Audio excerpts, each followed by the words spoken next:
권박사 지구촌 TV 시청자 여러분 안녕하십니까? 이번 시간에는 20여 년 전에 분쟁 지역으로 알려진 동티모르에서 활동한 우리나라 상록수 부대에 대해 이야기하려 합니다. 2001년도에 육군에 입대한 저의 아들은 당시 내란 상황에 있었던 동티모르에 UN 평화유지군으로 지원하여 동티모르를 다녀왔습니다. 저는 그 당시 아들이 있던 근처 나라에 있다가 산림조사차 동티모르에 간 김에 아들을 만나고 왔습니다. 젊은 시절 값진 경험을 많이 하고 그 당시 활동을 기록해온 아들이 제대 직후에 책을 출간하여 많은 내용을 공유했는데 이번 기회에 영상을 공유합니다. 본격적으로 이야기하기 전에 동티모르에 대해 간략히 알려드리겠습니다. 인도네시아와 호주 사이에는 티모르라는 섬이 있습니다. 티모르 섬의 면적은 약 32,000평방킬로미터입니다. 우리나라 남한의 약 3분의 1이죠. 1512년 포르투갈인들이 티모르 섬 오쿠시에 최초로 상륙한 후에 1524년부터 포르투갈의 통치를 받았습니다. 그런데 18세기 무렵 티모르 섬에서 영향력을 넓힌 네덜란드가 서부를 점령합니다. 19세기 중반에는 두 나라가 티모르 섬을 분할 점령하는 것에 합의해 1세기 이상을 보냅니다. 하지만 서부를 점령한 네덜란드 점령 지역 가운데 포르투갈인들이 최초 상륙했던 오쿠시 지역은 포르투갈 점령지로 남게 됩니다. 이후 1945년 8월에 네덜란드로부터 독립한 인도네시아는 곧 서티모르도 인수합니다. 계속 포르투갈의 식민지로 남아있었던 동티모르는 1975년 11월에 독립을 하게 됩니다. 그런데 그해 12월에 인도네시아는 동티모르를 무력으로 점령하고 다음 해인 1976년 7월에 동티모르를 인도네시아의 27번째 주로 강제 합병합니다. 인도네시아의 점령 통치를 반대한 동티모르 주민들 가운데에는 무장 게릴라 투쟁도 하였습니다. 이런 동티모르 사태는 세계적으로 알려지게 되고 국제적인 동정을 받았습니다.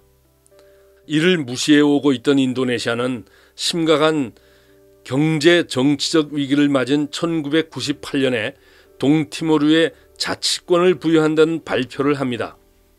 그리고 그 다음 해인 1999년에 주민들에게 독립을 묻는 국민투표가 실시되었는데 찬성으로 기울자 독립을 원치 않는 친인도네시아파 동티모르 주민들이 민병대를 결성해서 인도네시아군의 지원과 사주를 받아서 난동을 부리며 학살과 시설을 파괴한 것이 동티모르 분쟁의 핵심이라 할 수 있겠습니다.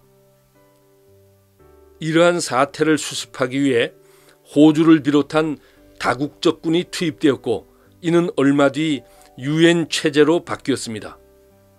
UN 평화유지군이 상륙했고 UN 과도 행정부가 설립되었습니다. 우리나라는 1999년 10월부터 6개월 주기로 순환 배치하여 4년 동안 총 8진의 대대병력의 전투부대를 동티모르에 파병하였습니다. 이 부대가 상록수 부대입니다.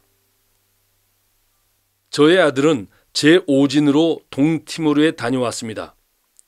아들의 말에 의하면 파병된 부대 가운데 제5진은 매우 특별한 경험을 한 부대였다고 합니다.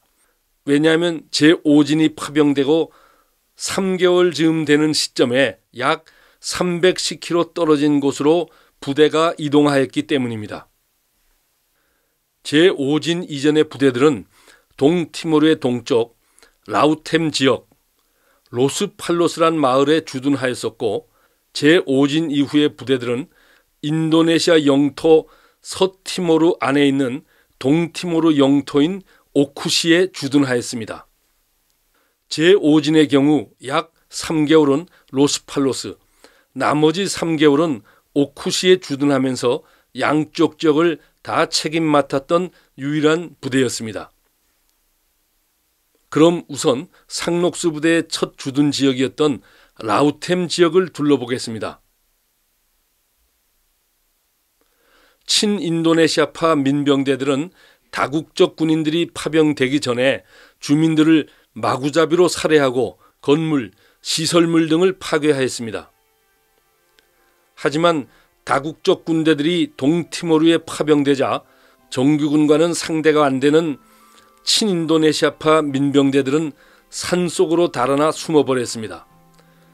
달아나면서도 학살과 파괴는 이어졌습니다. 길 옆으로 보시다시피 온전한 건물들은 찾아보기 힘듭니다. 민병대가 도망가면서도 건물들을 파괴하여 지붕이 온전히 붙어있는 곳이 거의 없습니다. 간간히 양철 지붕으로 보수한 집들이 보일 정도입니다. 주민들의 생활도 많이 궁핍했습니다. 주민들의 생활을 잠시 엿보겠습니다. 로스팔로스입니다.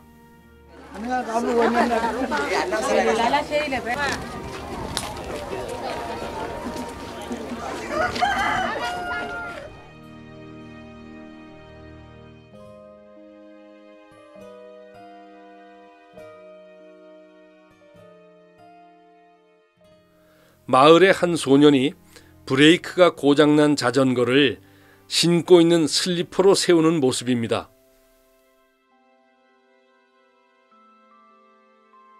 주민들이 물고기를 잡는 모습입니다.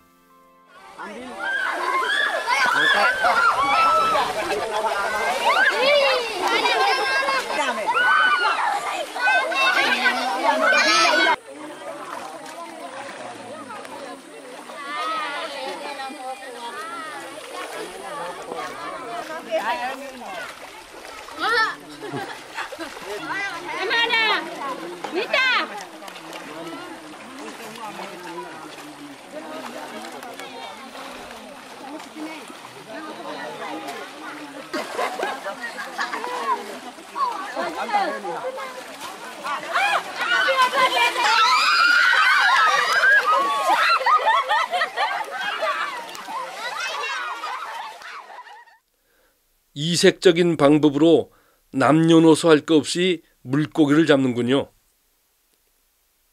주머니에 잘 챙기고 또다시 사냥감을 위해 집중하는 모습이 인상적입니다. 상록수 부대는 전투 부대로서 주 임무는 담당 지역 치안 유지였습니다. 엄정한 규율, 높은 전투력으로 담당 지역 치안을 완벽하게 유지한 것은 두말할 것도 없습니다. 당시 동티모르에는 태국, 호주, 필리핀, 요르단 등 여러 나라의 부대들이 주둔하고 있었습니다. 그 가운데 자발적으로 주민들을 위해 다양한 대민 지원을 한 것은 상록수 부대가 유일했습니다. 무더운 날씨 속에서 본연의 임무 외에도 적극적인 봉사활동은 다른 나라 부대들에게 귀감이 되었다고 합니다. 상록수 부대의 주요 대민 지원 활동은 의료 지원, 태권도 교육,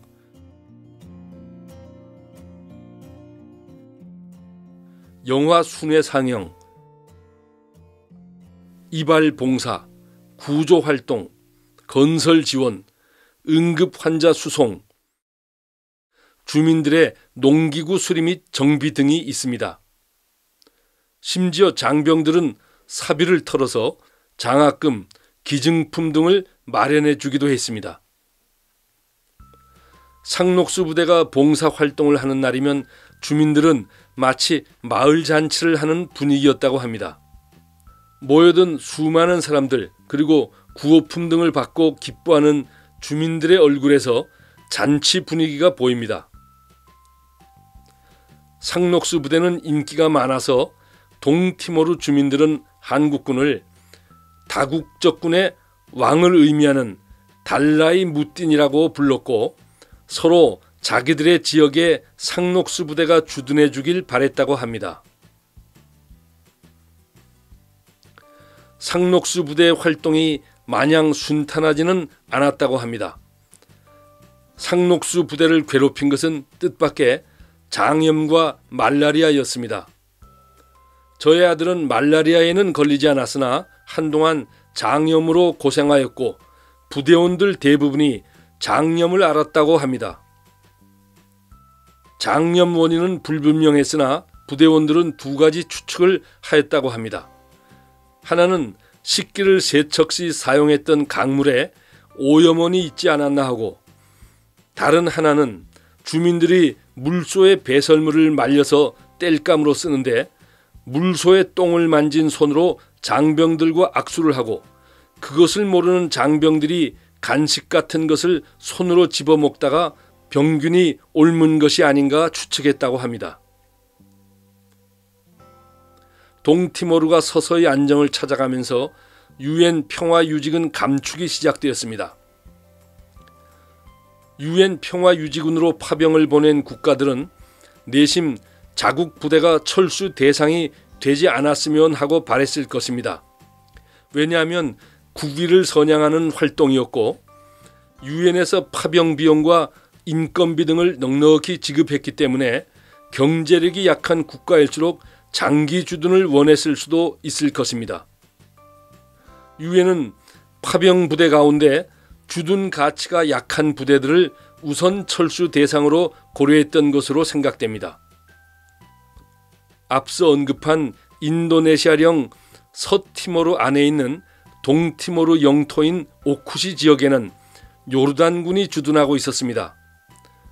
요르단군의 성과와 평판이 좋지 않아 요르단군이 철수하게 되었고 라우템 지역을 안정시키고 성과와 평판이 뛰어났던 상록수 부대는 요르단군을 대신해 인도네시아와 국경을 맞대고 있는 오쿠시 지역으로 가게 되었다고 합니다. 이를 위해 상록수 부대는 직선거리 약 310km, 도로나 해상을 통해서는 약 400km 떨어진 곳으로 부대 이동을 했습니다. 대형 장비와 물품은 배를 통해 보냈고 병력들은 주로 헬리콥터를 타고 이동했습니다. 이곳은 라우템 지역의 푸일로로 평원입니다. 오쿠시로 이동하는 병력의 일부가 헬리콥터를 타고 이동했습니다. 보시는 헬리콥터는 세계에서 제일 큰 러시아제 Mi-26이라는 헬리콥터입니다. 프로펠러의 힘이 너무 세어서 웬만한 집들의 지붕을 날려버리기 때문에 부대에서 거리가 있는 이곳에서 이착륙을 했다고 합니다. 참고로 러시아는 대형 헬리콥터를 아주 잘 만듭니다. 미국과 경쟁한 러시아는 구소련 시절부터 대형 헬리콥터 개발에 심혈을 기울였습니다. 도로, 철도, 비행장 시설이 잘 되어 있는 미국과 달리 열악했던 소련은 대형 무기나 많은 병력을 수송하기 위해 마땅한 수단이 없어 초대형 헬리콥터 제작에 집중한 것입니다. 그 결과 이런 어마어마한 헬리콥터가 탄생했습니다. Mi-26 헬리콥터 내부입니다. 새로운 주둔지인 오쿠시로 향하고 있습니다. 오쿠시에 와서 주둔지를 인수받은 상록수 부대원들은 크게 당황했다고 합니다. 요르단 부대는 주둔지 상황을 내전 이후로 개선하지 않고 폐허 상태 그대로 사용하고 있었던 것입니다. 상록수 부대는 주둔지 시설부터 정비해야 했습니다.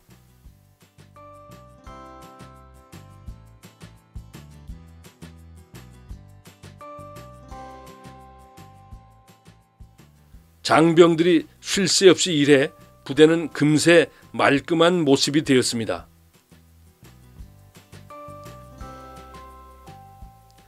오쿠시에 온 상록수 부대는 전과 같이 많은 대민 지원 활동을 하면서 주민들과도 잘 어울리며 지냈습니다.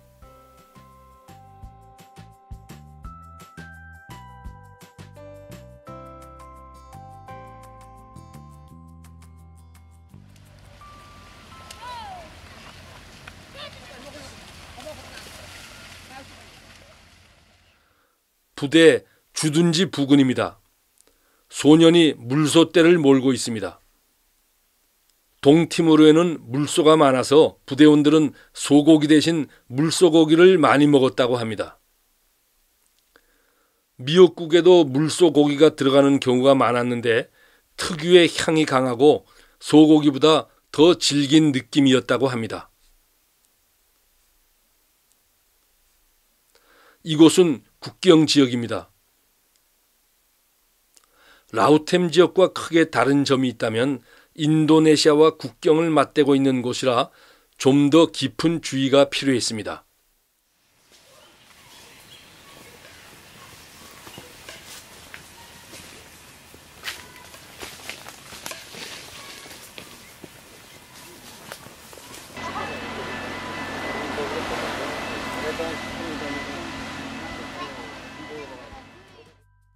상록수 부대의 활동을 돕기 위해 우리나라 해군에서 물자를 실은 보급선이 몇 차례 왔었습니다.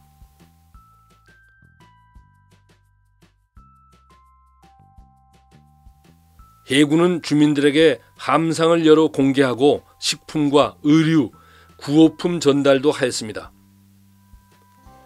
대한민국 군함을 처음 본 주민들은 마냥 신기해했습니다.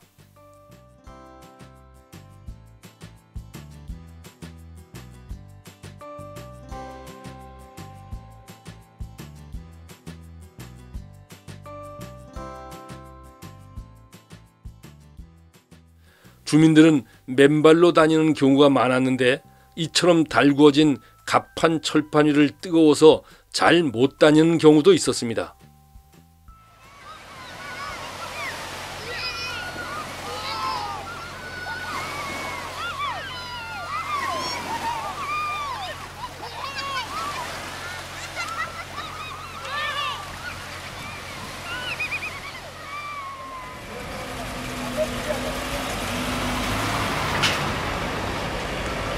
사령관을 대하여 엎드려! 총! 2002년 3월 18일 이날은 상록수 부대 제5진에게 특별한 날이었습니다. 유엔에서는 유엔의 일원으로 세계 평화 유지에 참여한 군인이나 경찰에게 메달을 수여합니다. 3개월 이상이면 동메달을, 9개월 이상이면 은메달을 수여합니다. 상록수 부대원들 전원은 귀국을 한 달가량 앞두고 유엔 평화유지군 활동의 하이라이트라고 할 수 있는 유엔 메달 수여식을 거행하였습니다.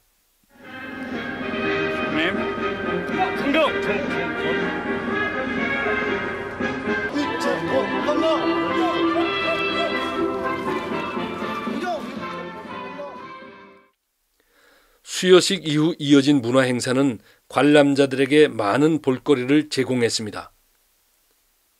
잠시 감상해 보십시오.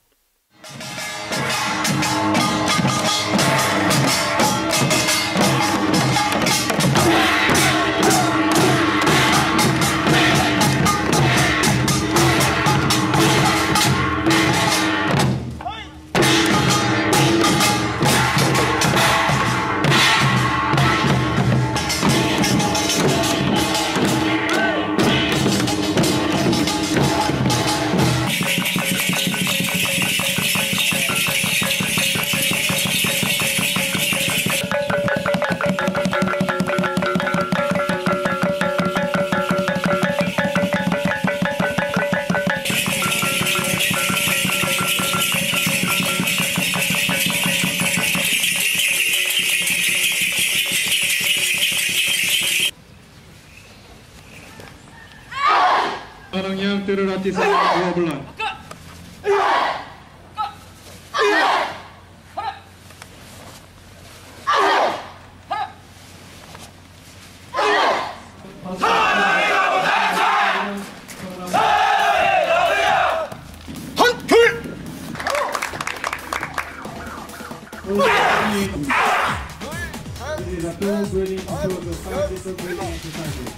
스팀에서 대공을 이용하여 그를 제압하기 위한 대공성입니다.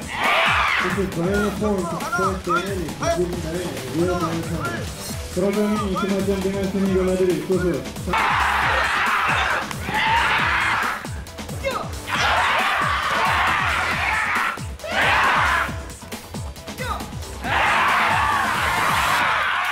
type of mission. It's clear what is the task and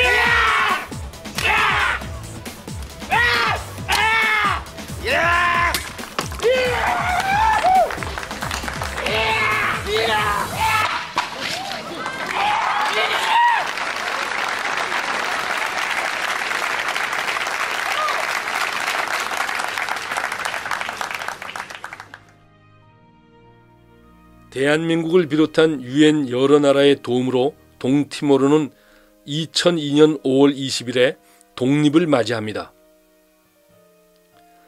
이상으로 분쟁 지역으로 알려진 동티모르와 상록수부대 제5진 활동 모습을 함께 보았습니다. 동티모르 평화 유지를 위해 노력한 대한민국 장병들의 희생이 동티모르 재건과 발전에 귀한 밑거름이 되었을 것으로 생각됩니다.